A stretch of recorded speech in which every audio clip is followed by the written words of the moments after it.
r/rules horror. Posted by you/beetledbabe. Renteride.com. Thank you for choosing Renteride.com for your vacation transportation needs. Due to the nature of our company, we have a few very important rules you must follow. If these rules are broken, we are no longer bound to our customer service promise and will prosecute as we see fit. Customer Service Promise. Renteride.com endeavors to make an enjoyable vacation experience for every family working with us for the duration of their trip. As such, our policies provide you a complimentary protection from harm whilst in our vehicles, exceptional service from our representatives and repair staff, and full access to the monetary counseling services within our offices. Our monetary counseling can allow you alternative methods of payment determined by our personal discretion. Forms of alternative payment that may be accepted include the essence of soul from a child, one of your fondest memories, or 3 hours of exposure to your greatest fear. Soul tampering is strictly forbidden, and should the soul used for payment be subject to changes before reaching its destination as payment, the party within the vehicle is no longer protected under our customer service promise. If our representatives or staff are mistreated by a member of a party renting a vehicle, the party within the vehicle is no longer protected under our customer service promise.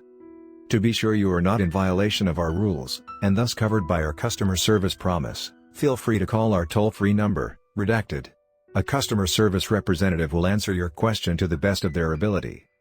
Rental Rules and Agreement. 1. By renting with Renteride.com, I certify that my soul has not been tampered with by any of the following.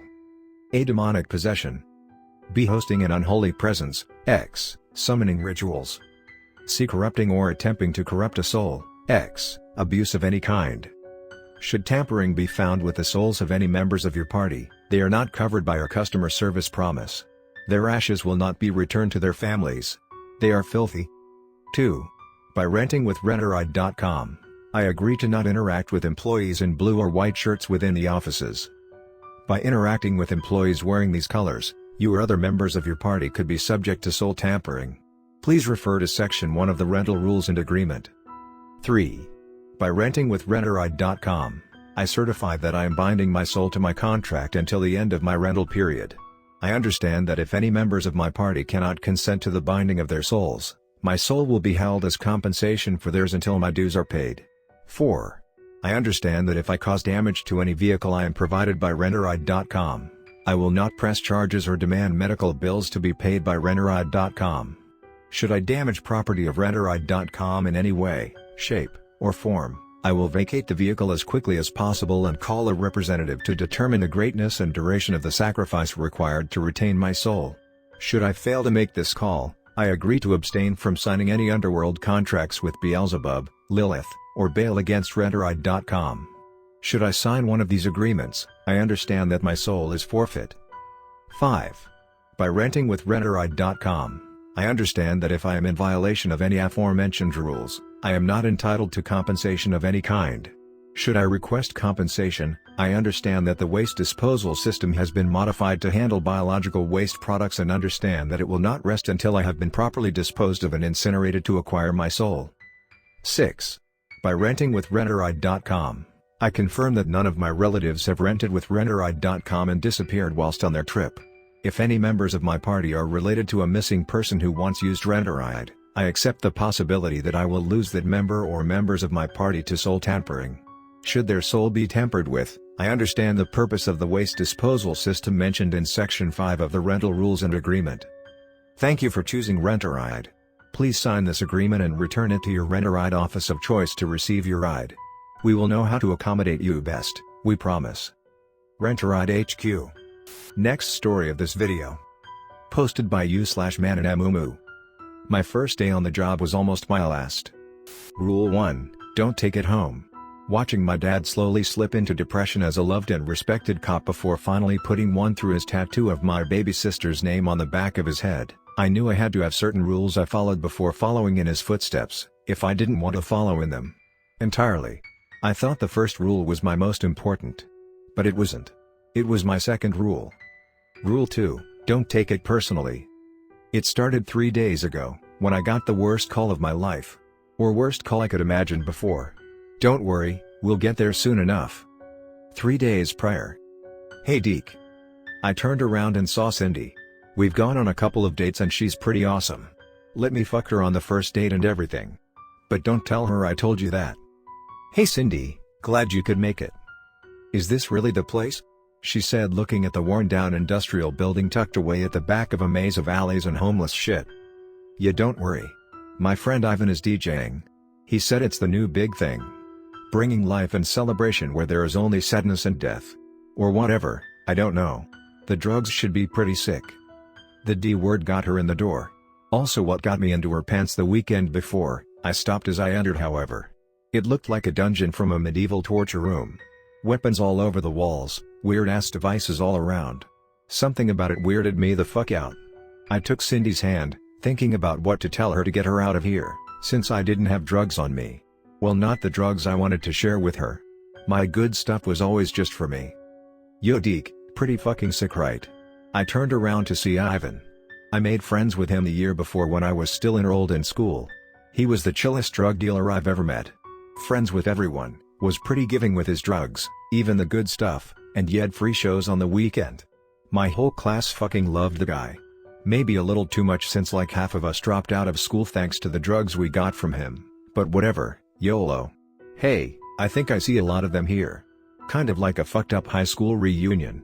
Haha. Hey man, you really doing a show here? This looks like Braveheart on acid. Deke, I thought I told you, man, it's all about turning hell into heaven. Look, I brought something for you. And your girl. Here you are, Miss Thing. Yeah, he may have been cool, but he had no game.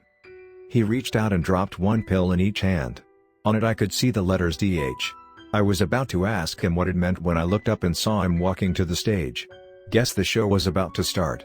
It's probably double hit. All his shit was fire, yo. Down the hatch, Cindy and I said together. Taking drugs always gives you a mixed feeling of joy and apprehension no matter how many times you've taken them. Psychedelics do anyways. But this time, there was a bit more apprehension. I've never taken something without knowing what was in it. Alright my party people. Thank you all for coming. My name is DJ Ivan Tyrannus and I'm your guide through tonight. Now I'm not normally about rules, but there are 10 you gotta follow to have a great time tonight.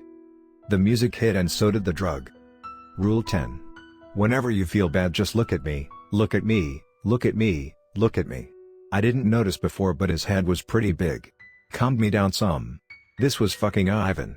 I've crashed at his pad before. I can trust the dude. Rule 9. Touch the person next to you. Cindy was already on the ground when I turned to start dancing with her. Who knows what shit she took before coming here. Fucking Cindy. Rule 8. Look him in the eye. What? In what?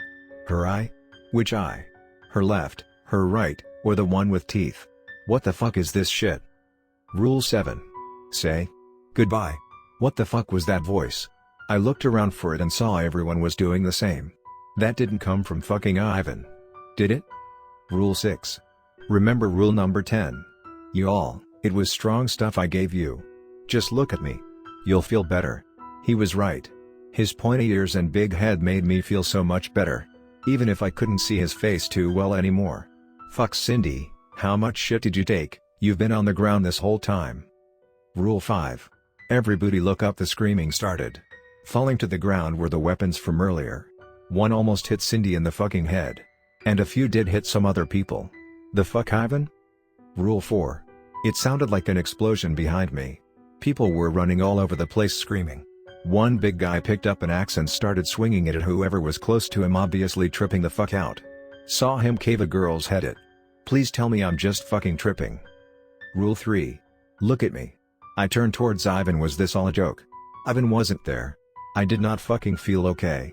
Cindy, fuck, we have to get out of here. I heard screaming and panic everywhere. Other people had picked up weapons and were attacking each other. The drugs and situation were making some people go fucking crazy. There are no rules. Fuck. When did I get on top on this dude? Is this my blood? Where the fuck was Cindy? Why was Ivan in the air? What the fuck is wrong with his face? WH. I arrived with my partner at 3:30 a.m. A homeless guy had called. Thank God our receptionist didn't hand up on them like a lot of them did when the homeless called. Yeah, I know it's fucked up. He sounded like he was on drugs when he described what he'd seen. But something in his voice told the operator he wasn't fucking around. And sure as fuck he wasn't. When we opened the door, It was the worst scene I'd ever seen in my life.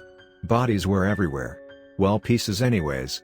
There was blood, bones, and bits of human in crevices they never were able to completely clean. They had to demolish the entire building and pour concrete over it to eventually try to sell it for someone to make a parking lot.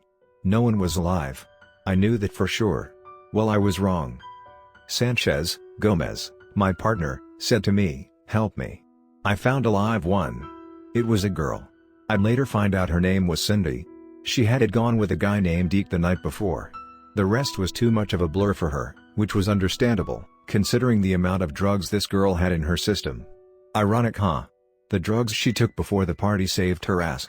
If she hadn't passed out and looked dead already, she would have been killed by whoever fucking did that to all of them. And whoever caved in the back of her boyfriend's, or whatever he was to her, head. I didn't have the heart to tell her. She'd find out eventually. Everyone in that town would. We ended up finding another person alive there. The DJ had locked himself in the bathroom and was a fucking mess. Crying, saying a bunch of people had broken in. They looked like cartel. He said someone there must have owed them money from drugs because they just started hacking people. He was so convincing. I let him go. I should have never let him walk away that night. At least not before I heard the tape they found miraculously still in one piece. It was labeled DH. When we played the disc, we knew what fucking happened that night. I was sick to my stomach. That scene almost made me lose all hope in humanity. I almost followed in my father's footsteps. Entirely, until I broke Rule 2, which made me break Rule 1. That fucker had tricked me. And I let that monster walk away. It was time for some new rules.